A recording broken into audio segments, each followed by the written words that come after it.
Dear students, स्वागत है आपका अपने चैनल स्टडी संभव में।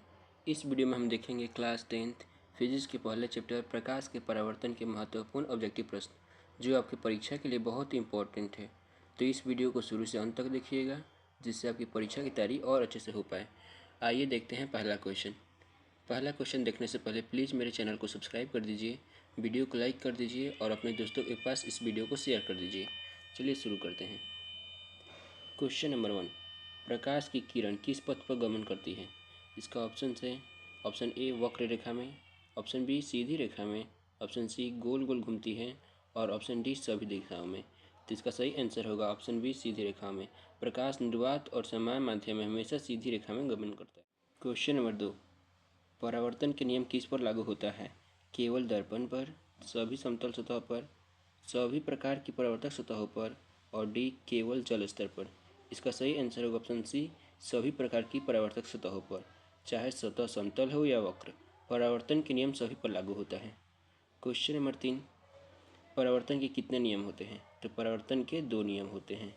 इसका सही आंसर होगा ऑप्शन बी। देखिए, समतल सतह होता है और ये आपतित किरण और परावर्तित किरण। आपतन कोण, परावर्तन कोण दोनों आपस में बराबर होते हैं और ये तीनों एक ही रेखा पर होती है। क्वेश्चन नंबर 4, दर्पण में छवि हमेशा कैसी बनती है? ऑप्शन ए वास्तविक और उल्टी, ऑप्शन बी आभासी और सीधी, ऑप्शन सी उल्टी और छोटी, ऑप्शन डी केवल बड़ी। इसका सही आंसर है ऑप्शन बी आभासी एवं सीधी। क्वेश्चन नंबर 5, समतल दर्पण में बनने वाली छवि का आकार कैसा होता है? बड़ा होता है, छोटा होता है, बराबर होता है और कोई नहीं होता है। इसका सही आंसर होगा ऑप्शन सी बराबर। समतल दर्पण में छवि हमेशा आभासी और सीधी और वस्तु के बराबर होती है। क्वेश्चन नंबर 6, दर्पण में अक्षरों का कौन सा रूप दिखाई देता है? सीधा, उल्टा, दाएं बाएं उल्टा, ऊपर नीचे उल्टा। इसका सही आंसर होगा ऑप्शन सी दाएं बाएं एवं उल्टा। क्वेश्चन नंबर 7, अवतल दर्पण में निकली समानांतर किरणें कहाँ मिलती हैं? ध्रुव पे, फोकस पे, केंद्र पर, कहाँ? कहीं नहीं। इसका सही आंसर होगा ऑप्शन बी फोकस पर। क्वेश्चन नंबर 8, उत्तल दर्पण से निकली समानांतर किरणें कहाँ जाती है? फोकस पर मिलती है, केंद्र पर मिलती है, फोकस से आती प्रतीत होती है, कहीं नहीं जाती है। इसका सही आंसर होगा ऑप्शन सी फोकस से आती प्रतीत होती है। क्वेश्चन नंबर 9, दर्पण सूत्र क्या है? Option A 1/f=1/v+1/u, option B f=u+v, option C v/u=f, option D f=v-u। इसका सही आंसर होगा ऑप्शन ए। इसमें f है फोकस दूरी, v है प्रतिबिंब की दूरी और u है वस्तु की दूरी। क्वेश्चन नंबर 10, अवतल दर्पण का प्रयोग कहाँ होता है? गाड़ियों के पीछे देखने के लिए, सेविंग दर्पण में, सजावट में, दूरबीन में। इसका सही आंसर होगा ऑप्शन बी सेविंग दर्पण में। क्वेश्चन नंबर 11, प्रकाश एक माध्यम से दूसरे माध्यम में जाने पर क्यों मुड़ती है? गति बदलने से, रंग बदलने से, दिशा बदलने से, दाब बदलने से। इसका सही आंसर होगा ऑप्शन ए गति बदलने से। क्वेश्चन नंबर 12, अपवर्तन का नियम किसके द्वारा दिया गया था? न्यूटन के द्वारा, हाइगेंस के द्वारा, स्नेल के द्वारा, आइंस्टीन के द्वारा। इसका सही आंसर होगा ऑप्शन सी स्नेल के द्वारा। अपवर्तन का नियम स्नेल ने दिया था, इसे स्नेल का नियम भी कहा जाता है।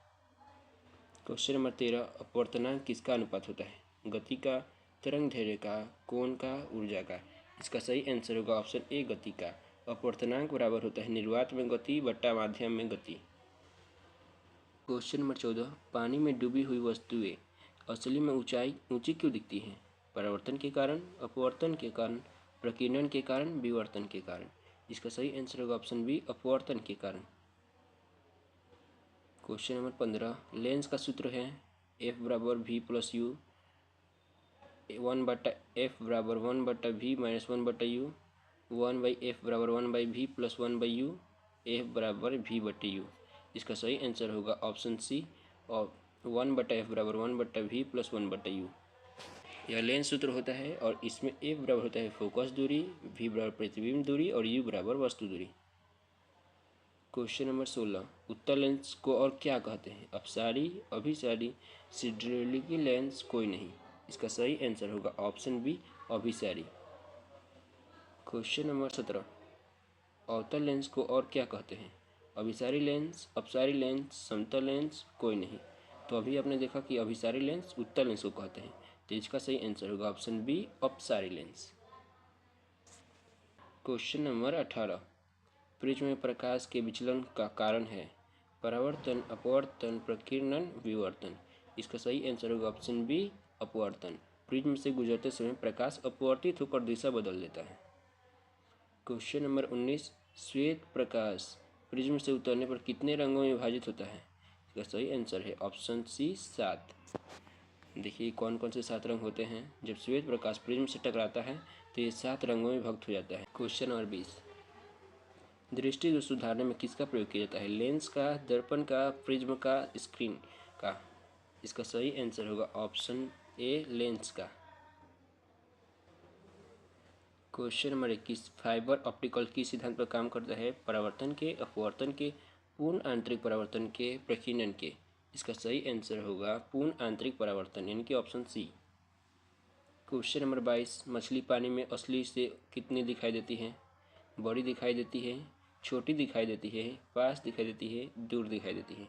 इसका सही आंसर होगा सी, पास दिखाई देती है, अपवर्तन के कारण। अपवर्तन में प्रकाश की कौन सी विशेषता बदलती है? आवृत्ति बदलता है, तरंगदैर्घ्य और गति बदलता है, रंग बदलता है या ऊर्जा बदलता है? इसका सही आंसर होगा ऑप्शन बी, तरंगदैर्घ्य और गति बदलता है। क्वेश्चन नंबर 24, कैमरे का लेंस किस प्रकार का होता है? उत्तल लेंस होता है, अवतल लेंस होता है, समतल लेंस होता है या द्वि अवतल लेंस होता है? इसका सही आंसर होगा ऑप्शन ए, उत्तल लेंस होता है। क्वेश्चन नंबर 25, प्रोजेक्टर में किस लेंस का उपयोग किया जाता है? अवतल लेंस का, उत्तल लेंस का, अपसारी लेंस का, कोई नहीं। इसका सही आंसर होगा ऑप्शन बी, उत्तल लेंस का। क्वेश्चन नंबर 26, दूरबीन में किस लेंस का प्रयोग किया जाता है? उत्तल लेंस का, अवतल लेंस का, सिलिंड्रिकल लेंस का या कोई नहीं? इसका सही आंसर होगा ऑप्शन ए, उत्तल लेंस का। क्वेश्चन नंबर 27, आँखों का लेंस किस प्रकार का होता है? यानी आँख में कौन सा लेंस लगा होता है? तो इसका सही आंसर होगा अवतल लेंस, उत्तल लेंस, द्वि अवतल लेंस या कोई नहीं। इसका सही आंसर होगा ऑप्शन बी, उत्तल लेंस। आँखों में उत्तल लेंस लगा होता है। क्वेश्चन नंबर 28, किसी माध्यम का अपवर्तनांक 1 है, इसका क्या अर्थ है? माध्यम पारदर्शी नहीं है, माध्यम की गति अपवर्तित है, प्रकाश रुक जाता है या कोई नहीं? तो इसका सही आंसर होगा ऑप्शन बी, प्रकाश की गति अपरिवर्तित होती है। क्वेश्चन नंबर 29, उत्तल लेंस का फोकस किस प्रकार का होता है? वास्तविक होता है, आभासी होता है या दोनों होता है या कोई नहीं? इसका सही आंसर होगा ऑप्शन ए, वास्तविक होता है। क्वेश्चन नंबर 30, अवतल लेंस का फोकस कैसा होता है? तो अवतल लेंस का फोकस धनात्मक होता है, ऋणात्मक होता है, दोनों होता है या कोई नहीं? तो इसका सही आंसर होगा ऑप्शन बी, ऋणात्मक होता है, और उत्तल लेंस का धनात्मक होता है। तो दोस्तों ये था क्लास 10th फिजिक्स के पहले चैप्टर की कुछ इंपॉर्टेंट ऑब्जेक्टिव क्वेश्चन।